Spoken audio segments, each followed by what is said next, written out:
தமிழ்நாடு வந்து பட்டியல் சமூக மக்களுக்கு பாதுகாப்பு இல்லாத ஒரு மாநிலமாக மாறிடுச்சு இந்த திமுக ஆட்சியில் அப்படிங்கிற ஒரு நேரேஷன்.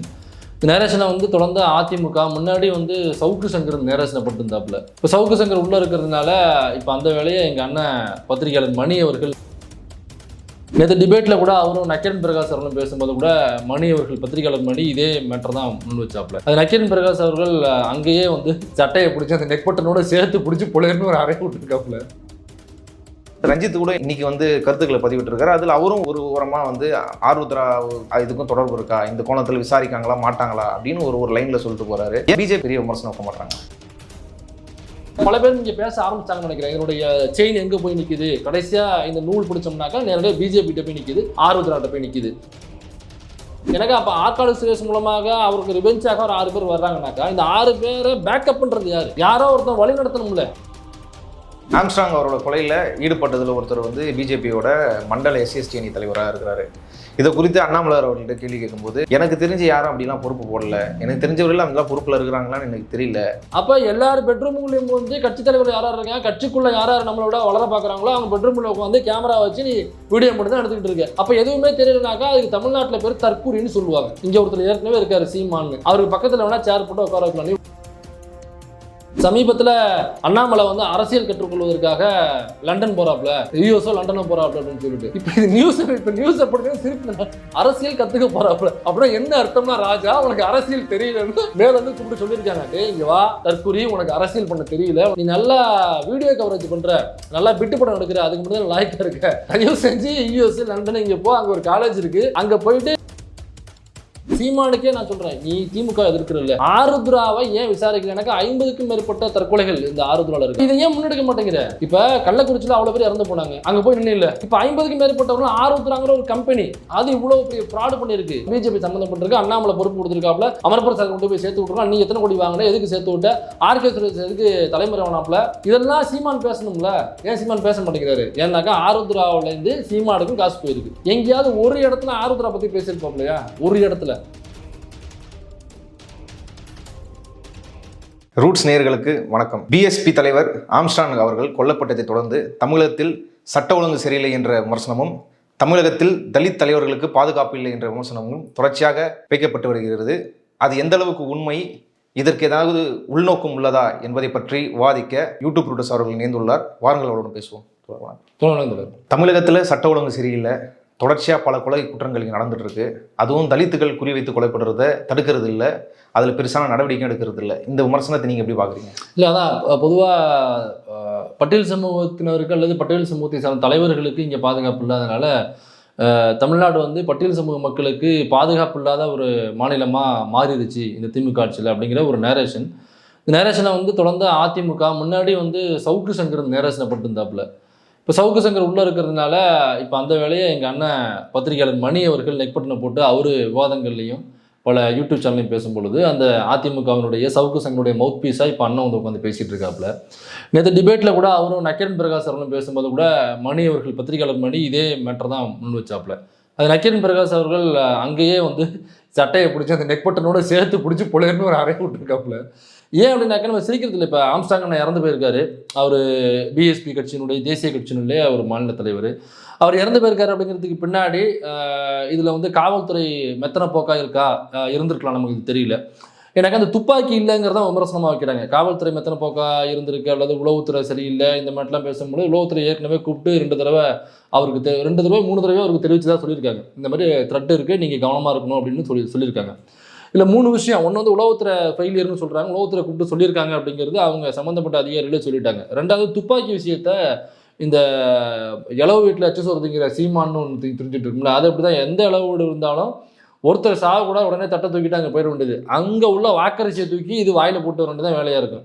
அங்கே போயிட்டு வழக்கம் போல் அவருக்கு எனக்கும் சின்ன வயசுலேருந்தே பழக்கம், நான் தான் அவரை வந்து நடக்க பழகி கொடுத்தேன், அவருக்கு நான் தான் அம்பேத்கர் அறிமுகப்படுத்தினேன் அப்படிங்கிற மாதிரி பேசிட்டு இந்த துப்பாக்கி வந்து கோட் ஆஃப் கண்டக்ட் எலெக்ஷன் வரும்பொழுது வாங்கி வச்சுக்கிட்டாங்க. அப்புறம் திரும்ப அவருக்கு துப்பாக்கியை கொடுக்கல, துப்பாக்கியை திரும்ப கொடுத்துருந்தா அவரை நெருங்கியிருக்க மாட்டாங்க, அல்லது துப்பாக்கி அவர் அந்த இடத்துல பயன்படுத்தியிருக்கலாம், பயன்படுத்தி தன்னுடைய தற்காப்புக்காக பயன்படுத்தியிருந்திருப்பாரு. 4 வருஷம் துப்பாக்கி இருக்குனால அவங்க போயிருக்க மாட்டாங்க. ஸோ துப்பாக்கி அவர்கிட்ட இல்லை, அது காவல்துறைகிட்ட இருக்குது, எலெக்ஷன் எப்போ பிடுங்கினது திரும்ப கொடுக்கலங்கிற விஷயம் காவல்துறை சொல்லாமல் எப்படி தெரியும் அப்படின்னு காவல்துறை கனெக்ட் பண்ணுறாப்புல. இப்போ காவல்துறையை கனெக்ட் பண்ணுறாப்புனா காவல்துறை ஆட்டோமேட்டிக்காக சிஎம்னுடைய கீழே வருது. அதனால காவல்துறையினுடைய அவங்க போட்ட ஸ்கெட்சில் தான் நல்லா நடக்குது அப்படின்னாக்கா அப்போ ஆப்வியஸ்லி திமுக கவர்மெண்ட் தான் இந்த கொலையை பண்ணியிருக்கு அப்படின்னு அதுக்கு சுற்றி உழைச்சி சொல்ல வர்றாப்புல.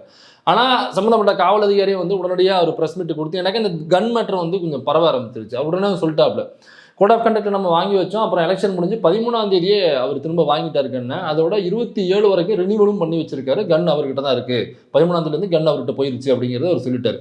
அப்போ துப்பாக்கி வந்து அவர்கிட்ட தான் இருக்குது, அவர்கிட்ட பிடுங்கி வச்சது கோட் ஆஃப் கண்டக்டில் வாங்கி வச்சு திரும்ப கொடுத்துட்டாங்க. அப்போ இந்த துப்பாக்கி மேட்டரில் தமிழக அரசு தான் காரணம்னு சொன்னாங்க இல்லைங்களா, அது இங்கே இல்லைன்னு ஆகிப்போச்சு. அப்போ வேற எதுவும் அவங்களால காரணம் சொல்ல முடியல, திமுக அரசு தான் காரணம், இவங்க இதுக்கு பின்னாடி இருக்காங்க அப்படிங்கிறத சொல்ல முடியல. ரெண்டாவது, இந்த பட்டியல் சமூகத்தினருக்கு பாதுகாப்பு இல்லை அப்படின்னாக்கா நிறைய பேர் என்ன சொல்கிறாங்கன்னா, இப்போ இறந்து போன ஆம்ஸ்டாங் அவர்களை வந்து பட்டியல் சமூகத்தை சார்ந்தவர், அதனால் அவர் இறந்து போயிட்டார், வெட்டி படுகொலை செய்யப்பட்டிருக்காரு. இதே மாதிரி இதுக்கு முன்னாடி வந்து திருநெல்வேலி பக்கம் தீபக்னு நினைக்கிறேன் ஒருத்தர், ஸோ அவரும் வந்து இதே மாதிரி படுகொலை செய்யப்பட்டார்.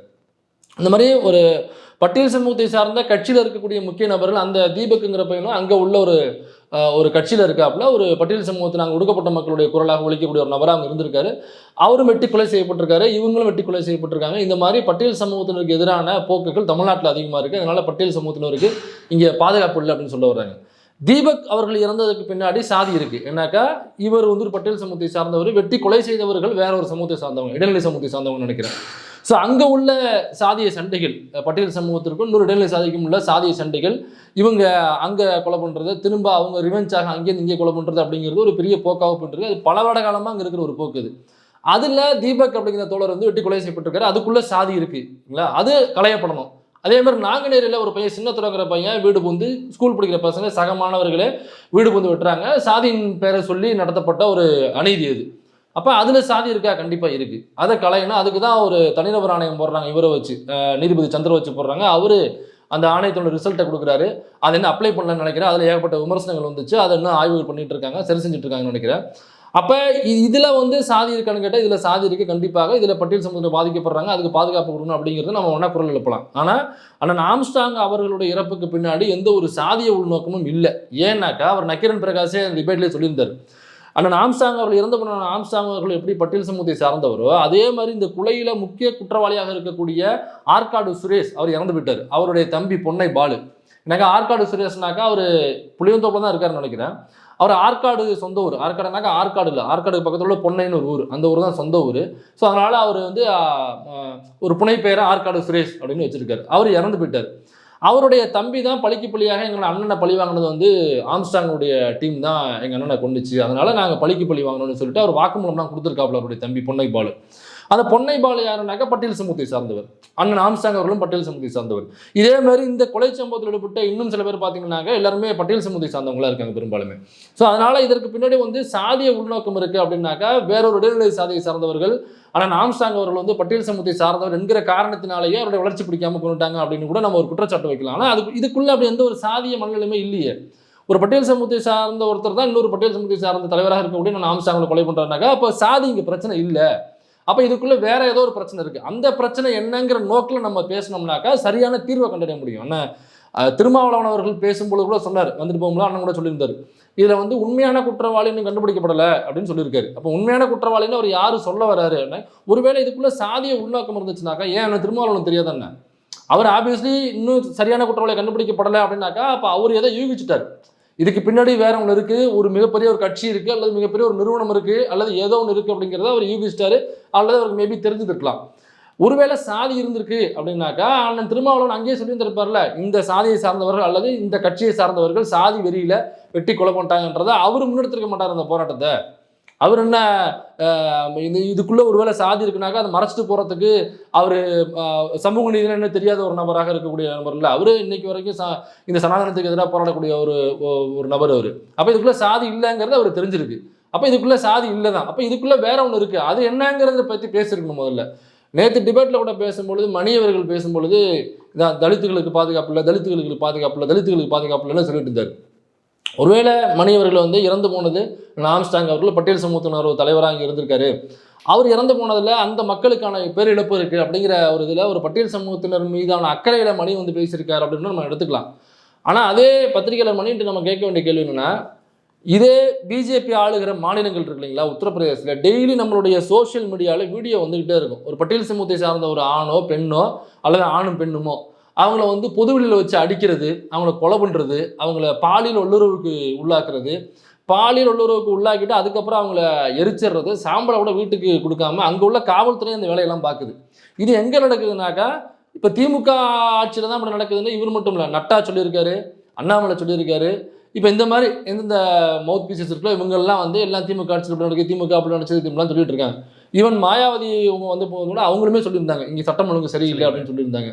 ஆனால் மாயாவதி அவர்கள் 3 முறை முதலமைச்சர் அந்த உத்தரப்பிரதேசத்தில் இருந்தால் அந்த வீடியோக்கள் பெரும்பாலும் வந்துட்டு இருக்கு. ஸோ இந்த நேரத்தில் நம்ம அந்த கேள்வியை கேட்கக்கூடாது. ஆனால் அவங்க பாதுகாக்கிற பேரில் தலித் வீடுகளை இடிக்கிறது, தலித்துகளை வெட்டி கொள்றது, தலித்துகளை அடிச்சு கொள்றது, அவங்கள வந்து துன்புறுத்தலுக்கு ஆளாக்குறது, அதை வீடியோ எடுத்து அதை பெருமையாக அவரை போஸ்ட் பண்ணுறதுங்கிறது 3 முறை மாயாவதி அவர்கள் முதலமைச்சராக இருந்த உத்தரப்பிரதேசத்தில் தான் அது நடந்துகிட்டு இருக்கு. நான் அதுக்காக நம்ம குற்றச்சாட்டை வைக்கல.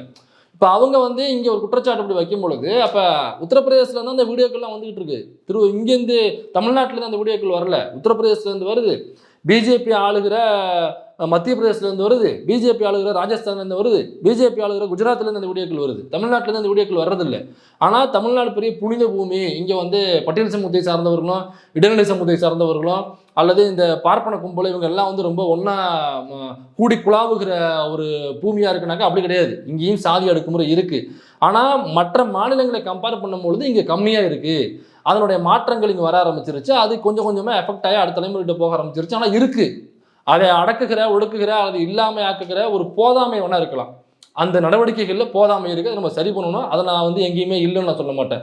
ஆனால் ஏதோ தமிழ்நாடு மட்டும்தான் மற்ற மாநிலங்களை விட தமிழ்நாட்டுக்குள்ளே தான் பட்டியல் சமூகத்தினருக்கே பாதுகாப்பு இல்லை அப்படின்னு சொல்கிறாங்கனாக்கா, இதே உத்தரப்பிரதேசத்துலேருந்து ஒரு பொண்ணு வந்து தப்பிச்சு ஓடி வந்துச்சு தமிழ்நாட்டுக்கு. நேரடியாக ஹைகோர்ட்டுக்கு போயிட்டு ஐயா எனக்கு அங்கே பாதுகாப்பு இல்லை, எங்கள் ஊரில் இந்த இந்தியாவிலே வந்து பெண்களுக்கு பாதுகாப்பான இடமா நான் தமிழ்நாட்டை உணர்றேன், என்னை நீங்கள் தான் காப்பாற்றணும் அப்படின்னு சொல்லி ஹைகோர்ட்டுக்கு நேராக வந்தாங்க. அப்போ அவங்களுக்கு ஒருவேளை இங்கே பாதுகாப்பு இருக்குது அப்படின்னு தெரிஞ்ச வசனம் வந்திருக்காங்க. இல்லைனாக்கா உத்தரப்பிரதேசம் பயங்கரமான புனித பூமினாக்கா அவங்க நேரடியாக ராமர் கோயிலுக்குள்ளே போயிருப்பாங்க.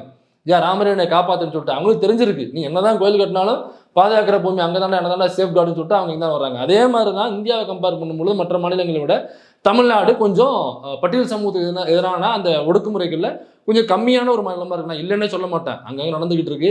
இவனை திமுகவில் உள்ள ஒரு கவுன்சிலரோ பிரசிடண்டோ தெரியல, சேலம் பக்கம் நடந்த ஒரு சம்பவம். ஒரு பட்டியல் சமூகத்தை சார்ந்த இளைஞர் ஒருத்தர் கோயிலுக்குள்ள பொண்ணுன்னு சொன்னதுனால அவர் சாதியின் பேரை சொல்லி திட்டினது. அப்புறம் அவர் மேலே நடவடிக்கை எடுத்தாங்க, அவங்க கட்சியில் நடவடிக்கை எடுத்தாங்க, ஈவன் கேஸ் கூட போட்டாங்க அவங்க மேலே. இதே திமுக ஆட்சியில் நடக்கும் பொழுது அதற்கான உரிய நடவடிக்கைகள் எடுக்கப்படுது. அப்புறம் அதை ஒட்டுமொத்தமாக எப்படி சரி பண்ணுறது அப்படிங்கிறதுக்கான ஆணையம் போடுறது, அதுக்கு நீதிபதியை நியமித்து அந்த ஆணையத்தை ரிசல்ட்டை வாங்கி அது என்னென்னு அனலைஸ் பண்ணுறது, இது ப்ராசஸில் இருக்குது. அவங்களுக்கு ப்ராசஸில் இல்லவே இல்லைன்னு நம்ம சொல்ல முடியாது. அதிமுகவில் இதே மாதிரி சம்பவங்கள் நடந்திருக்கு. நாங்குநேரில் நடந்தது மாதிரி திருநெல்வேலி பக்கமும் ஒரு சம்பவம் நடக்குது அதிமுக பிரிவில். ஒரு பட்டியல் சமூகத்தை சேர்ந்த ஒரு படிக்கிற ஒரு பையன் அந்த ஸ்கூலில் வந்து இந்த சாதிக்கயிறு கட்டுறது அப்படிங்கிறது ரொம்ப அதிகமாகுது. அப்போ என்ன பண்ணுறான், ஒரு பையன் ஒரு பட்டியல் சமூகத்தை சார்ந்த ஒருத்தனோட ஒரு பையனுடைய முதுகில் ஒரு இடைநிலை சாதியை சேர்ந்த ஒரு பையன் அந்த கயிறு, அந்த சாதியை சார்ந்த கயிறு கட்டியிருக்கான். அவன் பட்டியல் சமூகம் அப்படிங்கிறதுனாலேயே கேம்பஸ் எடுத்து முதுகில் பெருசாக கூட போட்டு விட்டான். இந்த முதுகு தொண்டிலேருந்து மேலேருந்து கீழே வரைக்கும் அந்த கொஞ்சம் அழுத்தி போட்டிருந்தா அவரோட உசுறு கூட பாதிப்பாயிருக்கிற அளவுக்கு அந்த கோடு இருக்குது. ஸோ அப்போ அதை எதிர்த்து நம்ம எல்லாருமே வீடியோ போட்டோம். உடனே என்ன பண்ணுறாங்கனாக்கா, இதுலேருந்து கல்வித்துறையிலேருந்து ஒரு ஜீவோ ஒன்று அனுப்புகிறாங்க. அந்த ஜீவோவில் வந்து இந்த சாதி கயிறு கட்டுறதுனால தென் மாவட்டங்களில் வந்து பயங்கர பிரச்சனையாகுது. இந்த பள்ளி மாணவர்களுடைய மண்டைக்குள்ளே இந்த சாதி போய் உட்காந்துருது. அது சமூகத்தில் இருக்கிற ஒரு மாற்றமாக அது நடக்குது. நாம் அதை ஏற்றுக்கக்கூடாது. அதனால் அந்த சாதி கயிறு கட்டுறது அப்படிங்கிறது ஸ்கூலுக்குள்ளே வரக்கூடாது. இது எந்த அளவுக்கு போயிருக்குனாங்க, உயிரை பறிக்கிற அளவுக்கு நீங்கள் போயிருக்கு, அதனால் சாதி கயிறு கட்டக்கூடாதுன்னு ஒரு ஜீவோ வருது. ஜீவோ வந்தோடனே இவர் நம்ம எச்ராஜா வந்து ஒரு ப்ரெஸ் மீட் கொடுக்குறாப்புல, இதை எப்படி நீ சாதி கயிறுன்னு சொல்லுவ, நீ குல்லாவை எடுக்க சொல்லுவியா, நீ வந்து சிலுவையர்கள்ட்ட சொல்லுவியா அப்படின்னு அவர் வந்து ப்ரெஸ் மீட் கொடுக்குறாப்புல.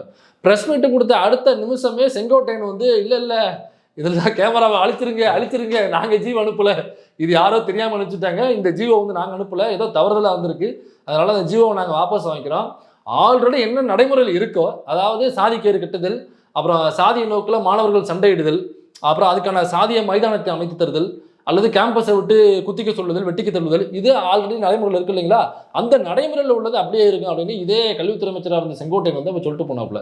ஆனால் திமுக ஆட்சியில் அப்படி இல்லாமல் அடுத்த நடவடிக்கையாக ஒரு நீதிபதியை போடுறாங்க, ஒரு ஆணையம் அமைக்கிறாங்க, ரிசல்ட் கேட்குறாங்க, என்னென்ன ஆய்வுகள் செய்கிறாங்க, அதில் என்ன குற்றம் குறைகள் இருக்குது, மேலோட்டமாக இருக்கா, அல்லது இப்போ அதை அப்ளை பண்ண முடியுமா, அது அந்த ப்ராசஸ்க்குள்ளே போகிறாங்க. இதுதான் அந்த ஆட்சிக்கும் இந்த ஆட்சிக்குள்ள வித்தியாசம். இப்போ அதிமுக ஆட்சியில் நடக்கும் பொழுது இதே மணிலாம் வந்து பாருங்கள், அதிமுக ஆட்சியில் வந்து பட்டியல் சமூக மாணவர்களுக்கு வந்து பாதுகாப்பு இல்லைன்னு என்னைக்காவது பேசியிருக்காரா? ஒரு நிமிஷம் ஒரு தடவை கூட பேசுனது கிடையாது. ஏன் பிஜேபியில் உள்ள கேபி ராமலிங்கம் இருக்கார் இல்லைங்களா, அவரு அந்த கட்சியில் உள்ள ஒரு சீனியர் ஒருத்தர், அவர் பட்டியல் சமூகத்தை சார்ந்தவர்.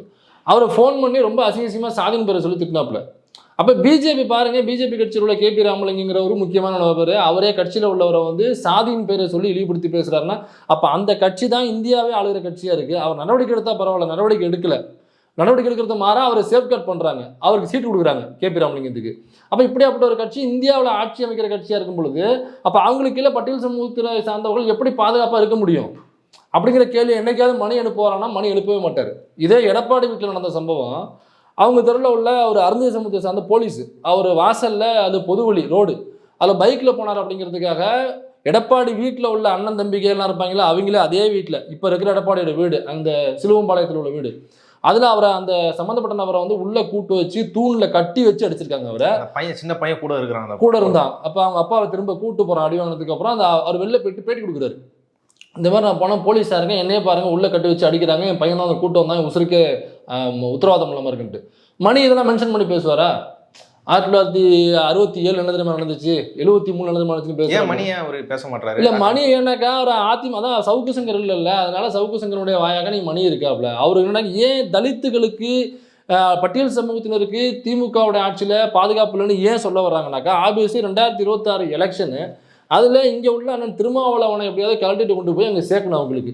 அதனால் இப்படியாப்பட்ட ஒரு நேரேஷனை செட் பண்ணி அண்ணன் திருமாவளவன் அவர்களுக்கு நெருக்கடி கொடுக்கணும். இந்த இப்போ இந்த பார்லிமெண்ட் எலெக்ஷன்லேயே கடைசி நிமிஷம் வரைக்கும் அவருக்கு அழுத்தம் கொடுத்துட்டே இருந்தாங்க வெளியிலேருந்து. கடைசி நிமிஷம் வரைக்கும் யார் இந்த மாதிரி பத்திரிகையாளர் அப்படிங்கிற போரில் இருக்கிற புரோக்கர்ஸ் முழுக்க அவருக்கு அழுத்தம் கொடுக்கறது, கடைசி நிமிஷம் வரைக்கும் உட்காந்து பேட்டையாக கொடுத்து தள்ளிட்டே இருக்காங்க. பாருங்கள், இங்கே பட்டியல் சமூகத்துக்கு பாதுகாப்பு இல்லை பாருங்கள், அப்படியே போனாலும் திமுக 2 சீட்டு தான் கொடுப்பாங்க, 2 சீட்டுக்காக போய் திரும்ப போய் நிற்பாரா, அவருடைய செல்வாக்கு என்ன தெரியுமா அப்படிலாம் பேசி அவருக்கு ஒரு அழுத்தம் கொடுக்குறது. இதன் மூலமாக அங்கே எந்த பிச்சு கொண்டு வந்து அதிமுக எப்படியாவது முன்னாடி சேர்த்து விட்டுறணும் அப்படிங்கிறது அவங்களோட நோக்கம். இப்போ 26 எலெக்ஷனில் எப்படியாவது நான் திருமாவர்களை வந்து கொண்டு போய் அங்கே சேர்க்கணும் அப்படிங்கிறது அவங்களோட நோக்கம். அதுக்காக பட்டியல் சமூகத்தினருக்கு இங்கே பாதுகாப்பு இல்லை, பட்டியல் சமூகத்தை சார்ந்த தலைவர்கள் கொல்லப்படுகிறார்கள் அல்லது அந்த மக்கள் பாதிக்கப்படுகிறார்கள் அப்படின்னு தொடர்ந்து இந்த குரல்கள் வந்துக்கிட்டே இருக்கும். ஒருவேளை பட்டியல் சமூகத்தை சார்ந்தவர்களோ மற்ற எந்த சாதியை சார்ந்தவர்களாக இருந்தாலும் சரி, சாதியின் பெயரை சொல்லி ஒரு இழிவு நடக்குது அப்படின்னாக்கா கண்டிப்பாக அதை நம்மலாம் குரல் கொடுக்க தான் போகிறோம், குரல் கொடுத்து தான் ஆகணும். ஆனால் இந்த நேரேஷன் செட் பண்ணுறவங்களுக்கும் இந்த நேரேஷன் செட் பண்ணாமல் உண்மையிலேயே பட்டியல் சமூகத்தில் பாதிக்கப்படுறாங்கன்னு குரல் கொடுக்குறவங்களும் வித்தியாசம் இருக்குது. இந்த 2 வாய்ஸையும் மக்கள் புரிஞ்சுப்பாங்கன்னு நினைக்கிறேன். இப்போ நம்ம பேசுனதுலேருந்தே ஆம்ஸ்ட்ராங் அவர்கள் கொல்லப்பட்டதுக்கு ஒரு சாதிய காரணம் இல்லை, ஒரு ஆதிக்க சாதியினர்கள் உள்நோக்கத்தோட, சாதிய உள்நோக்கத்தோட கொன்னதா எங்கேயும் இல்லை, அது சம்பந்தமான எந்த ஆதாரமும் இல்லை, எந்த தரவுகளும் அந்த குற்றச்சாட்டை வைக்கல. ஆனால் ஆருத்ரா மோசடி வழக்கும் இதுக்கும் தொடர்பு இருக்குது. ஆற்காடு சுரேஷ்க்கும் ஆம்ஸ்ட்ராங் அவர்களுக்கும் பகை வளர்கிறதுக்கு காரணமே ஆருத்ரா மோசடி, அதில் ஏற்பட்ட விஷயங்கள் தான்ன்றது சொல்லப்படுது. ஆனால் இந்த விஷயத்தை யாரும் பெருசாக பேச மாட்டாங்க. அந்த ஆருத்ரா விஷயத்தில் பாஜக தான் நேரடியாக தலையிட்டு இருக்குது. இந்த கொலை செய்த நபர்களில் ஒருத்தர் வந்து பாஜகவோட தலைவர். அங்கே அந்த ஆருத்ரா விஷயத்தில் குற்றச்சாட்டப்பட்ட குற்றவாளிகளுக்கு அடங்கலை கொடுத்தது பாஜக. இன்னும் பல ரவுடிகள் பாஜகவில் இருக்கிறாங்க. இவ்வளோ பிரச்சனைகள் நக்கீரன் பிரகாஷ் அவர்களும் வந்து அந்த பேட்டியில் அதை சொல்லிட்டு இருந்தாரு. ஏன் இதை யாரும் பெருசாக பார்த்தா, ரஞ்சித் கூட இன்னைக்கு வந்து கருத்துக்களை பதிவிட்டு இருக்காரு. அதில் அவரும் ஒரு ஓரமாக வந்து ஆருத்ரா இதுக்கும் தொடர்பு இருக்கா, இந்த கோணத்தில் விசாரிக்காங்களா மாட்டாங்களா அப்படின்னு ஒரு லைனில் சொல்லிட்டு போறாரு. ஏன் இதை யார் பெருசாக பிஜேபி யார் இதை யாரும் பெரிய விமர்சனம் வைக்க மாட்டாங்க? இல்லை, ரஞ்சித்தன் அவர் ட்வீட் போட்டிருந்தாரு, இதை கண்டிச்சு நான் ஆம்ஸ்ட்ராங்கரோட இறப்பு கண்டுடுச்சு. அப்போ இறந்த உடனே அவர் போயிட்டு கடைசி வரைக்கும் இருந்தார். இன்னைக்கு தான் அவர் ஒரு ட்வீட்டு, அந்த ட்வீட் போடுறதுக்கான காரணம் என்ன நான் என்ன நினைக்கிறேன்னாக்கா, இப்போ இங்கே வந்து திமுக ஆதரவாளர்களாக தங்களை காண்பித்துக் கொள்கிற சில இணையத்தில் இயங்குகிற சில பேர் என்னன்னாக்கா, ஆம்ஸ்ட்ராங் அவர் வந்து ரவுடி, அவர் வந்து ஒரு கட்ட பஞ்சாயத்துக்காரரு, இப்படி வந்து அவரை இந்த வார்த்தைகளை சொல்லி பேசும்பொழுது அந்த ஆதரவாளர்கள் அல்லது அவரால் பலனடைந்த அல்லது அவர் வந்து தலைவராக ஏற்றுக்கொண்ட நபர்களுக்கு பெரிய கோபம் வரும். இன்றைக்கி அவருடைய இறப்பு அப்படிங்கிறது ஒரு பட்டியல் சமூகத்தில் உள்ள ஒரு பெரிய ஒரு தலைவராக வளர்ந்து வந்த ஒரு நபர் இன்னைக்கு இறந்து போயிட்டாரு, அவரை படுகொலை செஞ்சுட்டாங்க, அதுவும் அவர் ஏரியாக்குள்ளே அவர் தெருவுக்குள்ளே வச்சு கொலை பண்ணிட்டாங்க அப்படிங்கிறது அவங்களுக்கு இன்னும் பெரிய, அப்போ என்ன தான் பாதுகாப்பு அப்படிங்கிற ஒரு கேள்வி அவங்களுக்குள்ள வரும் இல்லைங்களா, அந்த ஆட்டோமேட்டிக்காக வந்த கேள்வி அது. இப்போ இந்த கேள்வி இந்த வழியோடு அவங்க இருக்கும்பொழுது அவங்கள போய் அவர் ஒரு ரவுடி, அவர் ஒரு கட்ட பஞ்சாயத்துக்காரரு அப்படின்னு சொல்கிறீங்கன்னாக்கா, இப்போ நம்ம சொல்கிறவங்களுக்கு மட்டும் நான் அந்த கேள்வி கேட்குறேன். அப்போ சரி, இப்போ இன்கேஸ் திமுகவை எடுத்துக்கிட்டேன், இப்போ திமுகவில் வந்து கட்ட பஞ்சாயத்து பண்ணுறவங்க கிடையாதா? எவ்வளோ பேர் இருக்காங்க இன்னைக்கு? கட்ட பஞ்சாயத்து இல்லை திமுகவால ரொம்ப அற்புதமான நபர்கள், அவங்கெல்லாம் மனிதர்கள் புனிதரவங்க, அவங்க கட்ட பஞ்சாயத்துல பண்ண மாட்டாங்க, ஒன்லி சமூக நீதி மட்டும்தான், அவங்க வந்து யார்ட்டையும் கை நீட்டி காசு வாங்குறதோ அல்லது கட்ட பஞ்சாயத்து பண்ணுறதோ அல்லது வந்து ரவுடித்தனம் பண்ணுறதோ அதெல்லாம் மன்றத்தில் சொல்ல முடியுமா? அப்படிலாம் கிடையாது. திமுகவுலேயும் இருக்காங்க, அதிமுகவுலேயும் இருக்காங்க, பிஜேபியில் இருக்காங்க, எல்லா கட்சியிலும் இருக்காங்க. அப்போ பட்டியல் சமூகத்தை சார்ந்தவர்கள் மட்டும் அல்லது அதுலேருந்து ஒரு தலைவர்களுக்கு மட்டும் இன்னைக்கு ஆம்ஸ்டாங் இன்னைக்கு இருக்கு, பல வருட காலமாக திருமாவர்களுக்கு இருக்குது. விசிகா கட்சி அப்படின்னாலே கட்ட பஞ்சாயத்து கட்சி. ஏன் இன்னைக்கு வர திரைப்படங்களுமே அந்த திருமாவர்களுக்கு எதிராக அவருடைய இமேஜை காலி பண்ணணும்னா இன்னைக்கு திரைப்படங்கள் வந்துட்டு இருக்கு. அதில் நான் திருமாவர்கள் மாதிரினா உருவத்தை பிடிச்சி வச்சுட்டு ஒரு கட்ட பஞ்சாயத்துக்காரரு, ஒரு ரவுடி, எங்கேயாவது வந்து லவ்வர்ஸ் வர்றாங்க, லவ் பண்ணிட்டு வர்றாங்க அப்படின்னாக்கா அவங்கள சேர்த்து வைக்கிற கேரக்டராக உள்ளே போயிட்டு பாதிக்கப்படுற அல்லது பாதிப்புக்குள்ளாகிற என்று காண்பிக்கப்படுகிற அந்த பெண் ஒருத்தனை காமிப்பாங்க படத்தில். அவங்க வந்து நடுநிலை சாதியாக இருந்துப்பாங்க. இவர் உள்ளே போயிட்டு பஞ்சாயத்து பண்ணி அந்த பொண்ணு வீட்டிலேருந்து காசு வாங்குறது, பணம் வாங்குறது, நகை வாங்குறது வாங்கிட்டு அந்த பொண்ணை வந்து சீரழிச்சு பொறுத்து படத்தில் காட்சி அமைக்கப்படுது இன்னை வரைக்கும். இப்போ கடைசி அந்த படம் வரைக்கும் தானே வந்திருக்கு. அப்போ அதே முத்திரை தான் நான் ஆம்ஸ்டாங் அவர்களும் குத்தப்படுது. அப்போ இதில் ஆருத்ரா இருக்குது, பிஜேபி இருக்குது, இதெல்லாம் ஏன் ஆழ்ந்து போக மாட்டேங்கிறாங்க, பேச மாட்டேங்கிறாங்க அப்படிங்கிறது நம்மளுடைய கேள்வி. நான் தொடர்ந்து அதை பேசிக்கிட்டு இருக்கேன். அதை பல பேர் இங்கே பேச ஆரம்பிச்சாங்கன்னு நினைக்கிறேன். இதனுடைய செயின் எங்கே போய் நிற்குது, கடைசியாக இந்த நூல் பிடிச்சோம்னாக்கா நேரடியாக பிஜேபிகிட்ட போய் நிற்குது, ஆருத்ராட்ட போய் நிற்குது. அப்போ இதில் ஆற்காடு சுரேஷுக்கும் ஆருத்ராவுக்கும் சம்மந்தம் இருக்குது. அப்போ ஆற்காடு சுரேஷுக்கும் பிஜேபிக்குமே சம்மந்தம் இருக்குது. அப்போ இந்த கொலைக்கும் ஆற்காடு சுரேஷுக்கும் எப்படி சம்மந்தம் இருக்கிறதோ அதே மாதிரி ஆப்வியஸ்லி எனக்கு அப்போ ஆற்காடு சுரேஷ் மூலமாக அவருக்கு ரிவெஞ்சாக ஒரு 6 பேர் வர்றாங்கனாக்கா இந்த 6 பேரை பேக்கப் பண்ணுறது யார்? யாரோ ஒருத்தன் வழி நடத்தணும்ல. இவங்க பிட் அண்ட் பீசஸ் யாருனாக்கா ஆற்காடு சுரேஷ் தம்பியோ அல்லது இந்த மற்ற அது அவர் கூட இணைஞ்சு கொலை பண்ணாங்க இல்லை, அவங்க எல்லாருமே பார்த்தீங்கன்னா பிட் அண்ட் பீசஸ். அவங்கெல்லாம் இவங்கெல்லாம் ஒருங்கிணைச்சு ஒரு ஸ்கெட்ச் போட்டு கொடுத்து பின்னாடி இருந்து நான் பார்த்துக்கிறேன்ப்போ, குடும்பத்தை நான் பார்த்துக்கிறேன், கேஸை நடத்திக்கிறேன், நான் வெளில எடுக்கிறேன், உள்ள நம்ம ஆளுங்க இருக்கானே எப்படின்னு ஆர்டர் கொடுத்தவன் யார் ஆர்டர் கொடுத்தது அப்படிங்கிற ஒரு கேள்வி இருக்குல்ல. அப்போ இதெல்லாம் எங்கே போய் நிற்கிதுனாக்கா 5000 கோடிக்கு மேலே ஆட்டையை போட்டால் ஆருத்ரா, அந்த ஆருத்ரா ஹரீஷ் உள்ளே இருக்காப்புல, அந்த ஆருத்ரா கிட்ட பஞ்சாயத்துக்கு தான் ஆற்காடு சுரேஷ் போகிறாப்புல.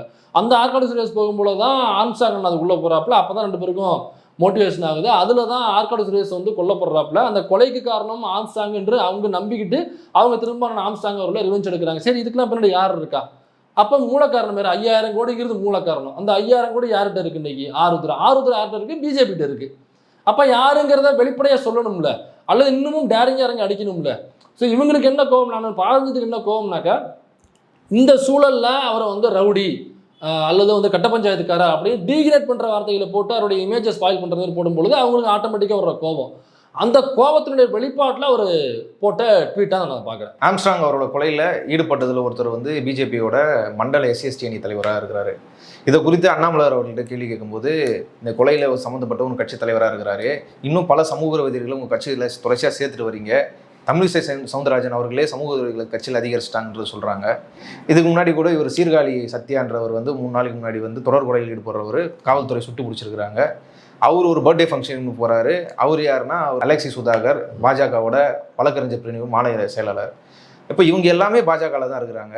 அவர் தான் கழுத்து பை வாங்கி கொடுத்துருக்காரு. இப்படி தொடர் குற்றங்கள் போடுறவங்க பெரிய ஏ கிளாஸ் ரவுடிங்கெல்லாம் பாஜகவில் இருக்காங்க. ஆம்ஸ்டாங் கூட்டத்திலே நேரடியாக அவங்க தலைவர் சம்மந்தப்பட்டிருக்காரு. இதுக்கு நீங்கள் என்ன பதில் சொல்கிறீங்க? நீங்கள் தானே இதுக்கு பொறுப்பு ஏற்றுக்கணும்னு கேட்கும்போது எனக்கு தெரிஞ்சு யாரும் அப்படிலாம் பொறுப்பு போடல, எனக்கு தெரிஞ்சவர்கள் அவங்களாம் பொறுப்பில் இருக்கிறாங்களான்னு எனக்கு தெரியல. அலெக்சி சுதாகர் கைது செய்யப்பட்டது வேற, அது பெரிய எனக்கு பயங்கரமான கோவம் வருது. அதை பற்றி பேசினாலே நான் இப்போ பேச வரல, அண்ணனுக்கு மரியாதை இல்லாமல் போயிடணும். அதை பற்றி பேசினேன்னா அது பயங்கரமான அநியாயம். ஆனால் மற்றபடி இந்த மாதிரிலாம் பொறுப்பில் இருக்கிறாங்களான்றது எனக்கு தெரியாது அப்படின்ற ஒரு பதில் சொல்லியிருக்காரு. இதை எப்படி பார்க்குறீங்க? இல்லை, ஆனால் ஆம்ஸ்டாங் அவருடைய கொலைக்கு பின்னாடி பிஜேபி இருக்குன்னு சொல்லியிருக்கோம். இப்போ பிஜேபியினுடைய தலைவர் யாருனாக்கா அண்ணாமலை கிட்ட தான் ஹரீஷ் போயிட்டு அமரபிரசாத் ரெட்டி ஹரீஷை கொண்டு போய் ஹரீஷுங்கிற ஒரு ஏட்டு அதில் ஹரீஷை கொண்டு போய் மாநில பொறுப்பு வாங்கி கொடுக்குறாப்புல. எப்படின்னாக்கா தேடப்படும் குற்றவாளி என்று அறிவிக்கப்பட்டதுக்கு அப்புறம் கொண்டு போய் சேர்த்து விடுறாப்புல. அப்புறம் நான் இப்போ கட்சியில் ஒருத்தவன் சேர வர்றான், மாநில பொறுப்பு கொடுக்குறீங்கனாக்கா யார் என்னன்னு தெரியாமல் ஒரு கொலகாரம் வர்றான், ஒரு கொள்ளக்காரன் வர்றான், மக்கள்கிட்ட பணத்தை ஆட்டையை போட்ட ஒரு பிப்பாக்கிட்ட வர்றானாக்கா நீ ஈஸியாக தூக்கி கொடுத்துருவாரு கட்சிக்கு பொறுப்பை. யாரோ ஒருத்தவங்க கட்சியில் உறுப்பினராக சேர்றது வேற, அங்கே கேம்ப் போடுவாங்க, வர்றவங்கள உறுப்பினராக அட்டை போட்டு சேர்த்துருவாங்க. இப்போ அதையும் தாண்டி அவங்க மிஸ்டிகால் போகிற நம்பர் பூரா மிஸ்டிகால் எடுத்து சேர்த்துட்டுவாங்கன்னு வேற விஷயம். ஒரு பொறுப்பு கொடுக்கும் பொழுது ஒரு பொறுப்பான ஆளுக்கு தான் அந்த பொறுப்பே கொடுக்க முடியும். அதுக்காக தான் அதுக்கு பேர் பொறுப்புன்னு வச்சுருக்காங்க. அப்போ பொறுப்பு கொடுக்கும் பொழுது யார் என்னன்னே தெரியாமல் ஆனால் வருவாங்கன்னா போவாங்கன்னா இத்தனை ஏன் இதில் சேலத்தில் ஒரு சம்பவம் நடந்துச்சு. நம்ம கரிகாலன் தான் போயிட்டு எடுத்துகிட்டு வந்தாப்புல 2 விவசாயிகளுடைய நிலத்தை வந்து ஆட்டைப்பட பார்த்தது ஒரு பிஜேபியில் உள்ள ஒரு மாவட்ட தலைவர் நினைக்கிறேன், மாவட்ட செயலர்னு நினைக்கிறேன். அவர் தான் வந்து அந்த வயசானவர்களை வந்து மிரட்டி அந்த நிலத்தை கொடுக்கறதுக்கு ஈடியெல்லாம் அனுப்பிச்சுட்ருக்காப்புல. அப்போ அதை நம்ம கண்டுபிடிச்சி கரிகாலம் தான் போய் அதை பேட்டி நடத்துகிட்டு வந்து அதை எக்ஸ்போஸ் பண்ணாப்புல. அப்புறம் அந்த இடி ஆஃபீஸர் மேலேயே கேஸ் போட்டாங்க, என்ன அப்படி பண்ணுறீங்கன்னு சொல்லிட்டு. இதை அவர்கிட்ட கேட்கும்பொழுது, அண்ணாமலைட்ட கேட்கும்போது என்ன சொன்னாப்புனா, நிறைய மாவட்ட தலைவர்கள் மாவட்ட செயலாளர் இருப்பாங்க, ஆனால் கட்சி பூரா அப்படிதான் இருக்கிறாங்க. யாரும் சொல்றது நான் யாருன்னு எனக்கு எப்படி தெரியும். இப்போ கட்சியில் உள்ள ஒரு முக்கிய பொறுப்புங்கிறது மாவட்ட செயலாளர் பொறுப்பு, மாவட்ட தலைவர் பொறுப்பு. இப்போ அவங்களே உனக்கு யாருன்னு தெரியலனாக்கா அப்படி என்ன தான் பண்ணிக்கிட்டு இருக்கீங்க உட்காந்து?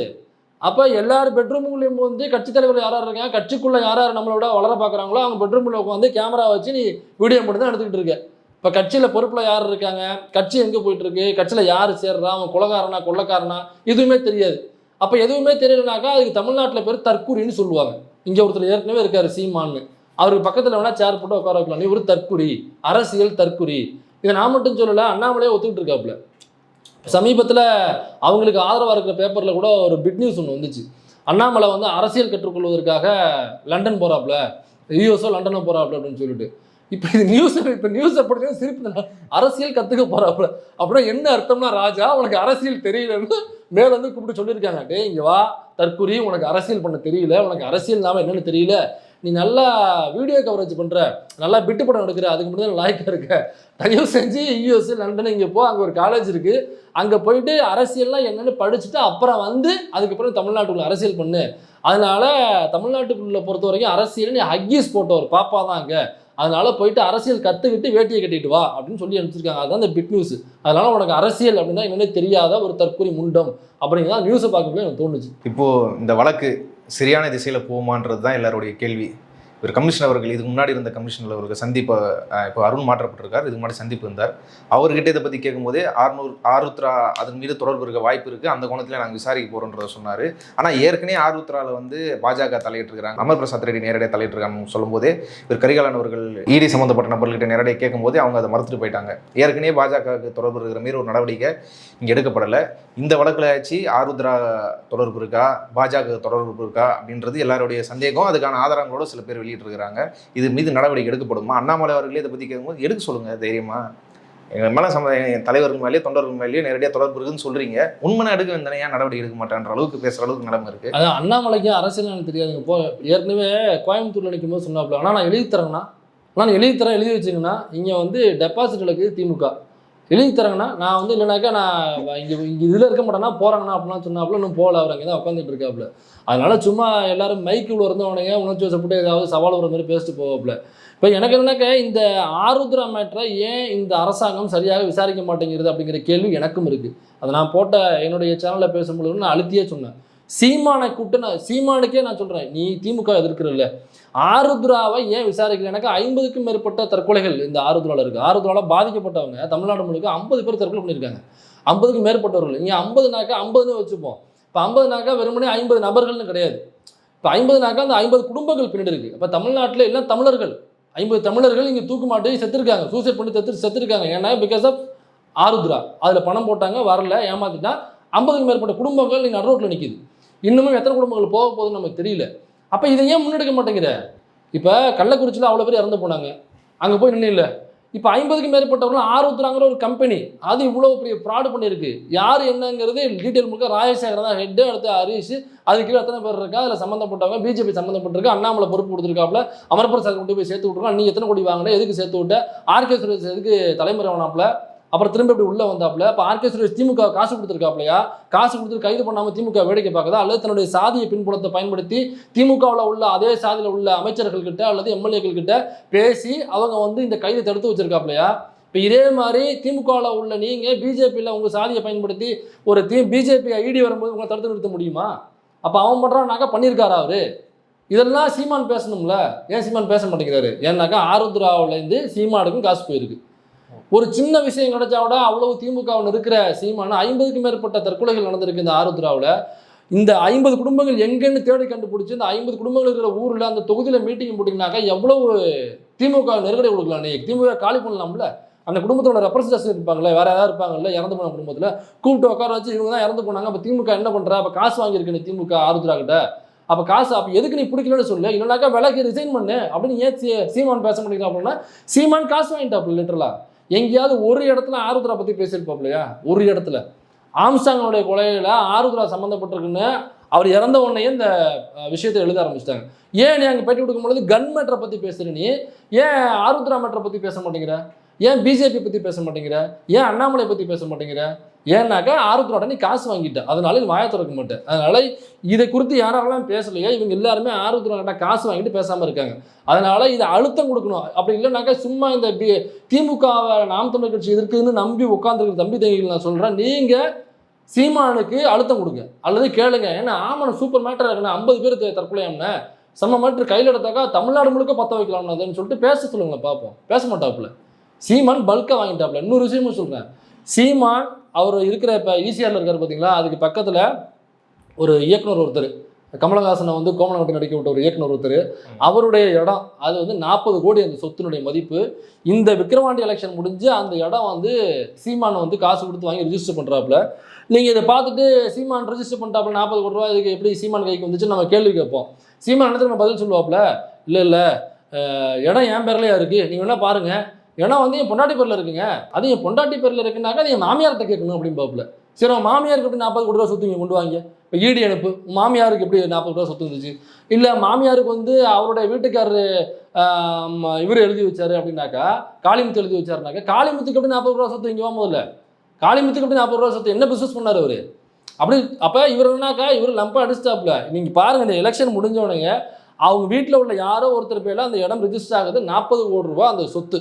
அப்போ இந்த 40 கோடி ரூபா உனக்கு எங்கேருந்து வந்துச்சு, ஏன் நீ வந்து ஆருத்ரா பற்றி வாய திறக்க மாட்டேங்கிற? இப்போ உண்மையிலேயே நான் ஆம்ஸ்ட்ராங் அவருடைய அந்த படுகொலைக்கான உண்மையான நீதி கிடைக்கணும் அப்படின்னு யாரெல்லாம் உண்மையான நீதிக்காக குரல் கொடுக்குறாங்களோ அவங்க எல்லாரும் இதை பற்றி பேசணும். இதுக்கு பின்னாடி உள்ள ஆருத்ரா பற்றி பேசணும், இதற்கு பின்னாடி உள்ள பிஜேபி பற்றி பேசணும். இந்த படுகொலையில் சம்மந்தப்பட்ட பிஜேபி நபர்கள் இவ்வளோ பேர் இருக்காங்க. எனக்கா திமுகவிலேருந்து ஒரே ஒருத்தர் மட்டும் மாற்றாரு, யார் ஜாபர் சாதிக்க யாரோ ஒருத்தர் அப்படின்னு சொல்லிட்டு திமுகவில் பொறுப்புலாம் கிடையாது. ஆனால் அது ஒருத்தரை வச்சே நேஷனல் நியூஸ் ஆக்கி இன்னைய வரைக்கும் அரசு பண்ணிட்டு இருக்காங்க. ஆனால் இந்த படுகொலையில் சம்மந்தப்பட்டது 2-3 பிஜேபிக்காரங்க நேரடியாக சம்மந்தப்பட்டிருக்காங்க.